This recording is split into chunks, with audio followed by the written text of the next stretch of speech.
Surah Al Imran, ayat number 176.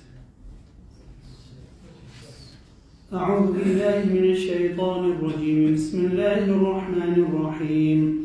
ولا يحزنك الذين يسارعون في الكفر إنهم لن يضروا الله شيئا يريد الله ألا يجعل لهم حظا في الآخرة ولهم عذاب عظيم.